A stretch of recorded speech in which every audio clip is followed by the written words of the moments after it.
Estamos iniciando mais um programa de língua portuguesa aqui no UNEC TV e nesse início nós temos aqui a presença da jornalista Marlise, que sempre tem trazido para nós alguma coisa importante, né? Que normalmente você colhe aí ouvindo das pessoas ou que são encaminhadas para você. E hoje, o que é que nós temos aí de interessante? Olá, professor. Olá, você que está nos assistindo. Professor, hoje nós vamos passear um pouquinho pela cozinha, tanto na palavra, na dúvida, como na placa também. Quando a gente vai ouvir e aprender alguma receita nova, geralmente as pessoas falam assim: ah, você pode afogar o alho, afogar a couve, ou seria refogar? Qual que é o correto? Pois é, né? Então nós estamos na cozinha mesmo, né? Mas não há nada melhor do que uma couve afogada ou refogada, assim, com bom tempero, hein? Quem sabe? É verdade. Mas que bom, é uma boa sugestão. E de verdade, quando se fala, quer dizer, num passado até pouco distante, não faz muito tempo, os dicionários não concordavam de maneira alguma com afogar a couve, a taioba, o alho, a cebola, e tinha que ser obrigatoriamente o refogar, né? Que hoje, né, com a evolução da linguagem, e acho que isso é muito importante, porque queira ou não queira, é uma riqueza a mais. Quer dizer, é mais uma palavra que tem o mesmo sentido. É claro que se você buscar no dicionário, a palavra afogar seria não deixar respirar, é isso? É por imersão. Então seria bem diferente do refogar. Mas hoje é comum, já os dicionaristas já concordam que também essas coisas, a couve, a taioba, o alho, a cebola, também podem ser afogados. E então, portanto, pode, desde que fique bem feitinho, né, fica muito gostoso das duas maneiras, né? Que se um falou que afogou, o outro refogou, nós vamos comer a couve, a taioba e a cebola da mesma forma, viu? E segundo os especialistas em culinária, refogar ou então afogar o alimento é o que faz a comida ficar mais saborosa, né? Não é isso? Então é só fazer bem feito, com bom tempero, né? Tá resolvido o problema, tá? Pode certo, falar das duas maneiras. Tá certo, o importante é que a comida fique boa. Isso. Tá certo. Professor, muito obrigada por essa explicação. Eu acho que ela vai ajudar muitas pessoas a não se sentirem, não sentirem preconceito no falar, né? De verdade, isso é muito ruim, né? Quando a pessoa tem assim, eu posso falar isso aqui ou não, não é? É claro que há muitas coisas que, nem se tratando de preconceito, que também não deve ser falado, né? Não tem no assunto, né? Ele é interessante que ele seja bem lógico, né? Com palavras certas, para a hora certa, né? E também o lugar. Mas nesse caso aí, hoje não se trata mais de um preconceito. Quer dizer, as pessoas estão afogando a couve e de repente vai ficar com preconceito, é o refogar, viu? É o refogar, né? Pode acontecer isso, de aquilo que era certo no passado, hoje às vezes se tornar pedante e que usado por pouquíssimas pessoas, isso pode acontecer exatamente o contrário. Se houver preconceito, vai haver por aquilo que foi tido como o único certo no passado. Interessante. Muito obrigada por essa explicação. E vamos agora à nossa placa, continuando na cozinha, né? Pois é, vamos lá. Vamos lá? Olha, essa placa é muito interessante, né? Que a pessoa colocou assim, que olha, o preço é muito bom para economizar. E na compra de 2 linguiças da Sadia, leva um algarismo, né? Uma tauba de carne. Olha, meu amigo, você começou lá em cima, quer dizer, o preço é muito bom para economizar. Aí claro que é muito comum utilizar aí esse para, abreviado em pra, tirando um A do lugar, mas é bom que você coloque aí. O preço é muito bom para se economizar.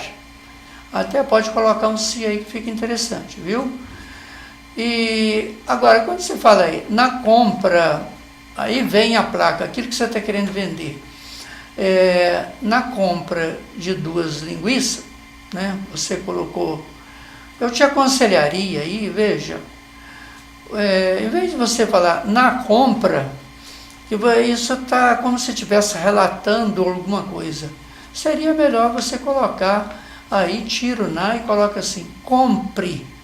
Quer dizer, compre 2 linguiças, né, tá faltando aí um S, que aí você está fazendo um chamativo para a pessoa. Olha, compre 2 linguiças da Sadia.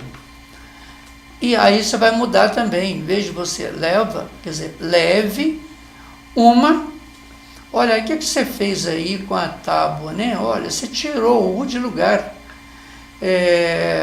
Que de verdade, isso é muito comum, a gente ouve muito isso, mas essa palavra não existe, para significar, ela não existe. Portanto, você vai colocar tábua, e colocando, mudando desse U para depois do B, entre o B e o A, você vai também colocar um acento no A de tá, aí um acento agudo.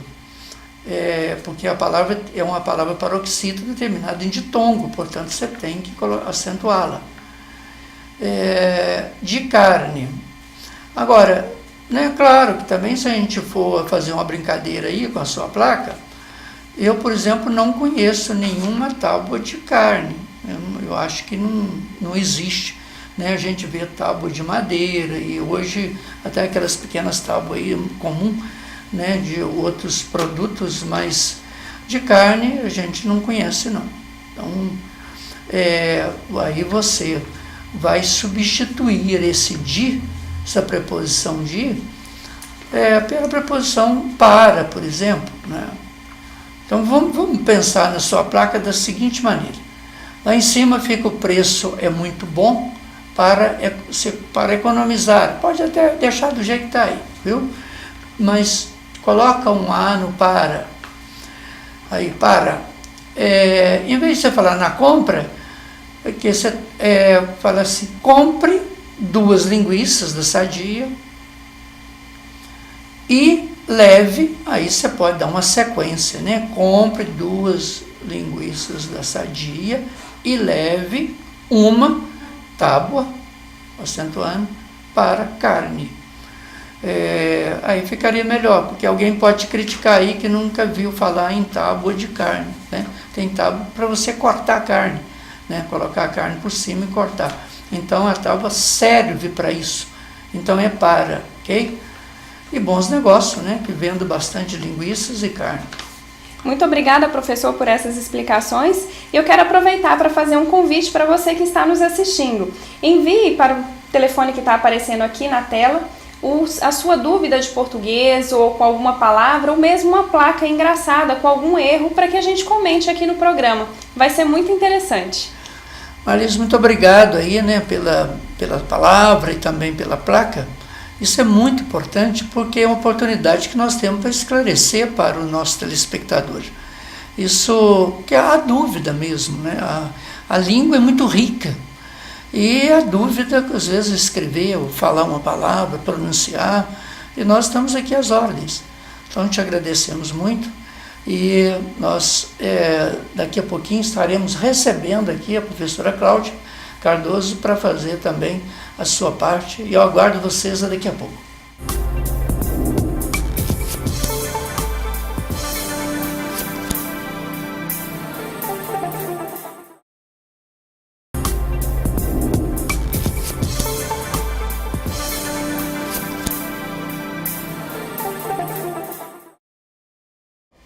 Estamos iniciando o nosso segundo bloco do programa Língua Portuguesa aqui na UNEC TV e recebendo aqui a professora Cláudia, né, que é a coordenadora do curso de letras, mais uma vez para a gente conversar um pouquinho. E hoje estivemos aí conversando um pouquinho, veja que beleza aí o assunto, né, que é o discurso. Porque em várias épocas do ano é muito normal assim haver uma maior incidência de possibilidade de alguém ter que fazer discurso, né? E você lá que tem trabalhado juntamente com seus alunos e com os alunos dos demais cursos, né, corrigindo, orientando lá o discurso deles, o que eles teriam que falar, o que seria bom falar, o que não é bom falar. E aí, o que você tem para aconselhar, né, os nossos telespectadores? Pois bem, professor, como o senhor mesmo disse, né, é um tema bastante interessante.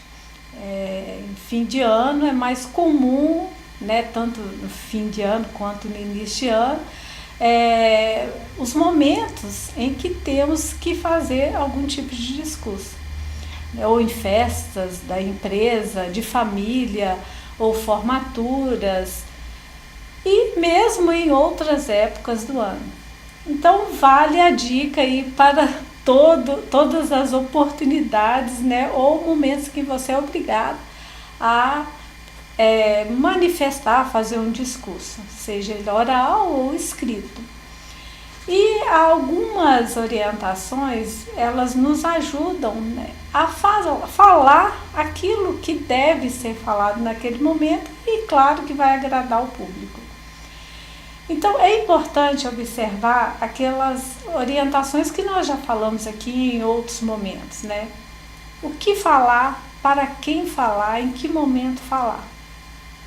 É importante que você tenha consciência desses 3 elementos para que você não fale algo fora de hora e coloque aí a perder a sua fala ou o seu discurso. No que se refere aí a discursos, né, de formatura,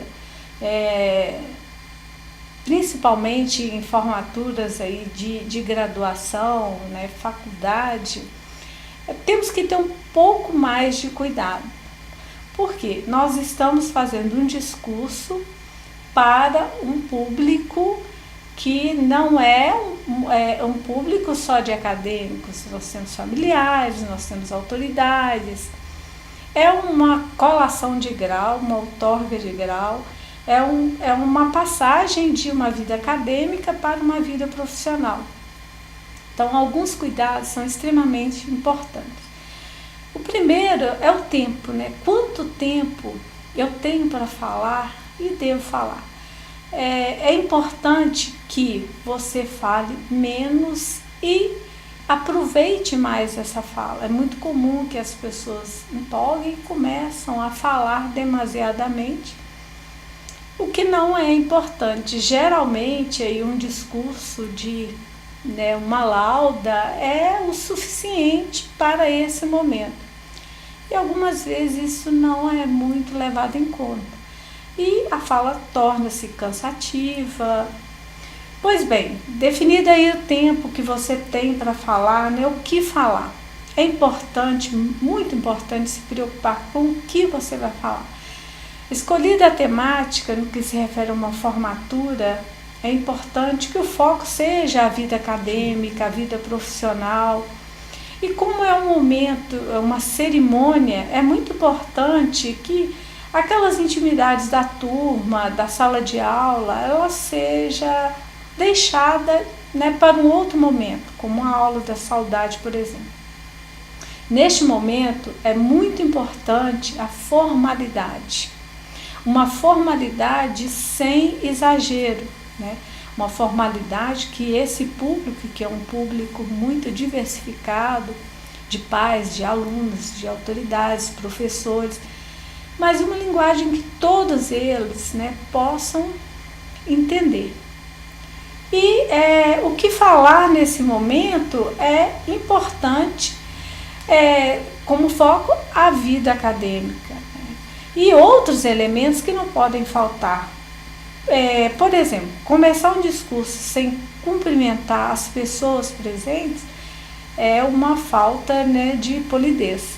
Então, começar um discurso cumprimentando, em seguida abordar uma temática que tem a ver com a sua formação, né? Se você é da área da docência, da licenciatura, né? Que você aborde um aspecto dentro da sua formação acadêmica e discorra, né, nessa temática de forma breve, claro.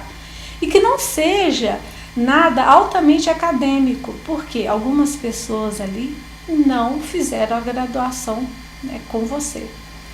É muito importante também que não falte em um discurso agradecimentos. Afinal, concluir uma graduação dependeu muito, né, do formando, do graduando, mas também dependeu de outras pessoas, da família, da própria instituição em que, né, você está se formando. Então, agradecer é muito importante. Aí eu achei uma coisa muito importante que você falou. Veja só, quando aquela pessoa que está ali falando, principalmente no discurso de formatura, é o normal, né, que acontece, há um aluno que está representando todos os demais. E esse aluno que está representando, se ele fala alguma coisa exagerado, que não deveria falar ali para aquele público, ele deveria falar na aula da saudade lá, sim, que está entre eles. Sim. Ele pode estar comprometendo toda a turma, não é isso? Às vezes porque ele é o porta-voz. A presença de autoridade, a presença de empresários que poderia até contratar uma pessoa e deixa de contratar, não é verdade? Sim, sem dúvida. Isso é muito arriscado. Por isso que ele deve usar, né, a primeira pessoa do plural, né? Cumprimentamos, porque ele fala em nome daquela turma, né? Estamos felizes, né? E não estou, o discurso não é dele, ele representa ali a turma dele. Sim. Isso é muito importante. E no que se refere ao que falar, é justamente isso, é um momento de passagem, é um ritual de passagem da vida acadêmica para a vida profissional. Então, é o momento de se mostrar como profissional e não como um acadêmico. Então, aquelas brincadeiras, né, que às vezes divertem, às vezes causam risos, mas isso é passageiro. E a seriedade, ela é duradoura.